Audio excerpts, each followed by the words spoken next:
Welcome back Rinku Mishra blog में। और मैं रिंकू मिश्रा कुछ टिप एंड टिप्स आप लोगों के साथ शेयर कर रही हूं जो कि डेली लाइफ के लिए बहुत ही यूज़फुल होता है। और गाइस, छोटे छोटे टिप्स अगर हम यूज़ करें तो हमारी लाइफ का काम बहुत ही आसान हो जाता है और हमारे समय भी बचते हैं और जिससे कि हम बहुत सारे पैसे की भी बचत कर सकते हैं। तो चलिए, फर्स्ट टिप है वो गाइस देख लीजिए।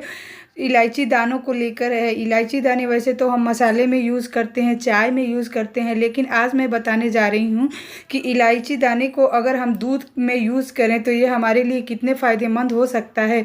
जब भी हम मार्केट से दूध लेके आते हैं तो दूध के पैकेट को कट करके और दूध जब गर्म करने के लिए रखते हैं तो हम दूध को गर्म करके रख देते हैं और जब गर्मी का मौसम होता है तो कुछ देर के बाद हमारे दूध फट जाते हैं और जिससे कि हमारा दूध वेस्ट हो जाता है। तो गाइज, इस दूध के वेस्ट होने से बचने के लिए बहुत ही अच्छा ये तरीका है। अगर इस तरह से हम दूध को बॉइल करके रखेंगे तो हमारे दूध बिल्कुल भी कभी भी जब भी हम पतीले में दूध को रखेंगे वो फटेंगे नहीं और आराम से लंबे टाइम तक चल जाएंगे। तो जब भी हमको दूध गर्म करना हो तो दो तीन इलायची के दाने दूध की क्वांटिटी के हिसाब से, अगर ज़्यादा दूध हो तो आप एक दो और डाल सकते हैं, लेकिन अगर दूध कम है तो दो या एक दो इलायची के दानों को इस तरह से डाल के और उसके बाद अगर हम दूध को बॉयल करके दूध को रखते हैं तो हमारा जो भी हम दूध रखेंगे वो काफ़ी समय तक चलेगा और बिल्कुल भी वो फटेगा नहीं। तो गाइस देखिए, मैं इलायची के दानों को डाल के और उसके बाद इसको बॉईल करूँगी। और इसके बाद जब हम दूध यूज करते हैं तो गाइस, अगर इस दूध में हम चाय बनाते हैं तो उस चाय में हमें बिल्कुल अलग से कोई इलायची या मसाले डालने की ज़रूरत नहीं पड़ती है। और ये इलायची होता है, इस इलायची का जो टेस्ट होता है वो ऑटोमेटिक हमारे चाय में, हमारे दूध में आ जाता है, जो कि काफ़ी टेस्टी भी लगता है और हमें अलग से किसी मसाले को यूज़ करने का ज़रूरत नहीं पड़ता है। तो आई होप ये टिप आपके लिए यूजफुल होगा। और चलिए चलती हूँ इसी के साथ अपने नेक्स्ट टिप के तरफ, जो कि है झाड़ू को लेके।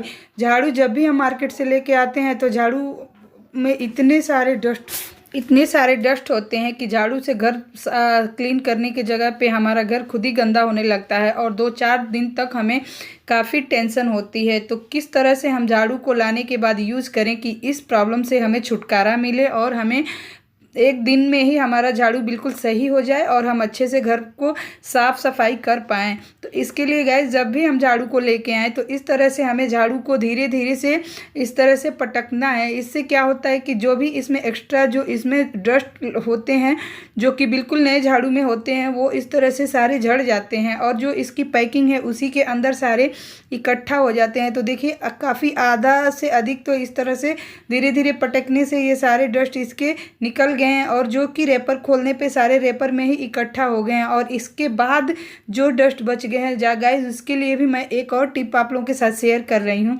तो देखिए, काफ़ी सारे उस प्लास्टिक में भी इकट्ठा हो चुके हैं और उसके बाद जो बचे हैं उसके लिए हमें क्या करना है, देखिए मैं आपको दिखा देती हूँ।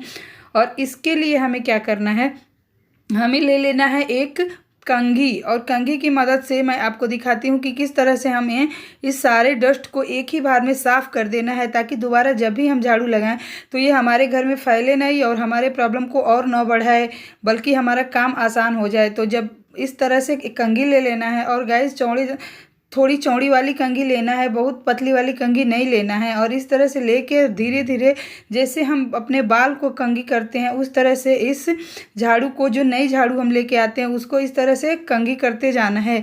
और जब हम इसको कंघी करते जाते हैं तो आप देख सकते हैं कि जितने भी इसमें डस्ट थे वो किस तरह से बड़े आसानी से सारे निकलते जा रहे हैं। और इस तरह से झाड़ू यूज करने से पहले ही अगर हम इस तरह से झाड़ू को करते हैं, इस ट्रिक को अपनाते हैं, तो हमारा झाड़ू फर्स्ट टाइम ही बिल्कुल सही हो जाता है यूज़ करने के लिए। और उसके बाद दोबारा हमारे घर में बिल्कुल भी झाड़ू का जो डस्ट होता है वो नहीं फैलेगा और हमारा काम बहुत ही आसान हो जाएगा। तो देखिए, मैं आपको झाड़ू करके दिखा रही हूँ और उसके बाद फिर मैं आपको दिखाती हूँ कि ये कितने डस्ट हम इसमें से बाहर हो गए हैं और जो कि बहुत ही आसानी से बाहर हो गए हैं और हमें कुछ बहुत ज़्यादा अफर्ट करने की ज़रूरत नहीं पड़ी है। तो आप देख सकते हैं इतने सारे डस्ट मेरे झाड़ू में से बाहर हो गए हैं। तो गाइज़, ये बहुत ही यूज़फुल तरीका है और इसको अगर हम यूज़ करेंगे तो हमारा काम बहुत ईज़िली हो जाएगा। और चलिए इसी के साथ मैं दिखाती हूँ कि ये झाड़ू करने के बाद कितने साफ़ सफाई हमारी घर की अच्छे से हो पाएगी। तो आप देख सकते हैं ये कितनी आसानी से मैं साफ़ कर चुकी हूँ। और इसी के साथ चलिए मैं चलती हूँ अपने नेक्स्ट टिप के तरफ, जो कि बहुत ही यूजफुल है। और गाइस बिल्कुल भी उस टिप को आप मिस मत करिएगा। और अगर चैनल पे नए हैं तो प्लीज़ चैनल को सब्सक्राइब कर दीजिएगा और बेल आइकन का बटन भी दबा दीजिएगा, ताकि जो भी वीडियो मैं अपलोड करती हूँ वो टाइमली आपको प्रॉपर मिलती रहे और आपको उससे मदद भी मिलेगी। क्योंकि जो भी मैं वीडियो डालती हूँ गाइस, मेरी कोशिश यही रहती है कि वो हमारे लिए यूजफुल और फ़ायदेमंद हो। तो जो नेक्स्ट टिप है वो देखिए फ्रिज को लेके है। फ्रिज हम जाने अनजाने में यूज़ तो करते हैं, लेकिन हमारा ध्यान नहीं जाता है। और इस तरह से जो फ्रिज में रबड़ लगे होते हैं उस पर कुछ दिनों में इस तरह से गंदगी और डस्ट जम जाते हैं, जो कि हमारे नज़र पे तो नहीं आती है, लेकिन ये रियली गंदा हो जाता है। तो इसको कैसे क्लीन करना है, इसके लिए मैं बहुत ही अच्छा एक तरीका आप लोगों के साथ लेके आई हूँ। हमें कुछ अलग से नहीं लेना है, हमें थोड़ा सा जो रेगुलर यूज़ में जो हम डिश वाशर यूज़ करते हैं, जो बर्तन धोने के लिए विम यूज़ करते हैं, उसी को लेना है। और थोड़ा एक कटोरी में देखिए मैं पानी को मिला के इसको थोड़ा पतला कर ली हूँ। और उसके बाद हमें ले लेना है एक टूथब्रश, जो कि हमारे पास अधिकतर हम नया टूथब्रश एक लेके किचन में रखते ही हैं छोटी मोटी क्लीनिंग के लिए। तो एक टूथब्रश ले लेना है और इस तरह से उस जो बीम मैंने कटोरी में रखा है उस कटोरी में से डिप करके और इस तरह से ब्रश की मदद से चाहें तो हम बिना कुछ इधर उधर किए और बिना कुछ अलग चीज़ यूज़ किए ही हम इस रबड़ को बड़े आसानी से बहुत ही अच्छे से क्लीन कर सकते हैं। और गाइस ये सबसे आसान तरीका है हमारे फ्रिज का रबड़ क्लीन करने का, और इससे बहुत ही अच्छा रिज़ल्ट मिलता है। और जो भी ये रबड़ का गैप होता है वो डस्ट की वजह से जम जाता है, जिससे कि हमारा फ्रिज भी प्रॉपर तरीके से बंद नहीं होता है। और बंद नहीं होने से उसमें एयर पास होता है और जिसकी वजह से हमारे फ्रिज की कूलिंग भी कम हो जाती है। तो गाइस देखिए मैं बहुत ही अच्छे से इसको एक बार बिम लगा के अच्छे से ब्रश की मदद से मैं इसको साफ़ कर रही हूँ। और देखिए कितने सारे डस्ट थे जो कि इस तरह से साफ़ हो गए हैं। अब हमें लेना है कोई सा, या तो आप कपड़ा भी ले सकते हैं, कॉटन भी ले सकते हैं। मैं तो अभी टिश्यू पेपर का यूज़ कर रही हूँ और उसके बाद दिखाती हूँ कि आप किसी टिश्यू पेपर की या कपड़े की मदद से इसको ड्राई पोंछना है, ना कि बिल्कुल गीला नहीं करना है। बिल्कुल ड्राई कपड़े से आप चाहें तो इसको वाइप कर दीजिए और बहुत ही अच्छे से ये वाइप हो जाता है। और इसके बाद देखिए आप देख सकते हैं कितना गंदा ये रबड़ कितने अच्छे से साफ़ हो रहा है। और इसके बाद मैं दोबारा एक बार फिर से और साफ़ ब्रश और बीम की मदद से मैं एक बार और इसको क्लीन करने वाली हूँ और फिर दिखाऊंगी कि ये हमारा रबड़ है कितना साफ़ हो गया। और इसमें टाइम भी बिल्कुल नहीं लगा और कुछ अलग सी चीज़ें भी हमें लेके नहीं आनी पड़ी। जो रेगुलर यूज़ में हमारे किचन में हम हर वक्त यूज़ करते हैं उसी की मदद से आप देख सकते हैं कितनी गंदगी निकली और किस तरह से ये साफ़ हो गया है।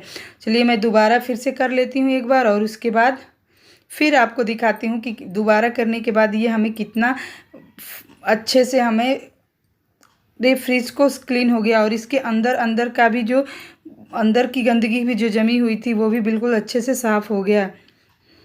तो गाइस जब भी आपका फ्रिज इस तरह से लगे कि गंदा हो गया, रेगुलर तो अब हमारा ध्यान ही नहीं रहता क्योंकि हमारे पास बहुत काम होते हैं, लेकिन जब भी आपको लगे कि हाँ हमारे फ्रिज की रबड़ गंदे हो रहे हैं तो आप इस तरह से करके चारों साइड से बड़े आराम से आप साफ़ कर सकते हैं। अभी मैं ऊपर के साइड से ही क्लीन कर रही हूँ, इसके बाद मैं फ्रिज के तीनों साइड से और नीचे से भी इसी तरह से क्लीन करूँगी अपने फ्रिज को, जो कि मैं आप लोगों के साथ शेयर कर रही हूँ। और ये देखिए ये दोबारा साफ़ करने के बाद आप देख सकते हैं थोड़ा सा भी हमारे फ्रिज में कोई सा भी गंदगी नहीं बचा है और हमारा फ्रिज फ्रिज का रबड़ बिल्कुल क्लीन हो गया है।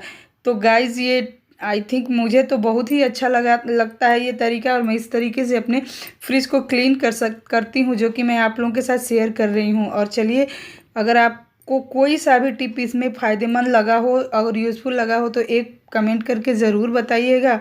और इसी के साथ चलिए वीडियो को एंड करती हूँ और मिलूँगी एक नए वीडियो में। तब तक के लिए अपना ध्यान रखिएगा, और अगर चैनल पे नए हैं तो प्लीज़ बेल आइकन का बटन दबाना ना भूलिएगा और चैनल को ज़रूर से सब्सक्राइब कर दीजिएगा। और कोई सा टिप आपको अच्छा लगे तो प्लीज़ लाइक का बटन भी दबा दीजिएगा।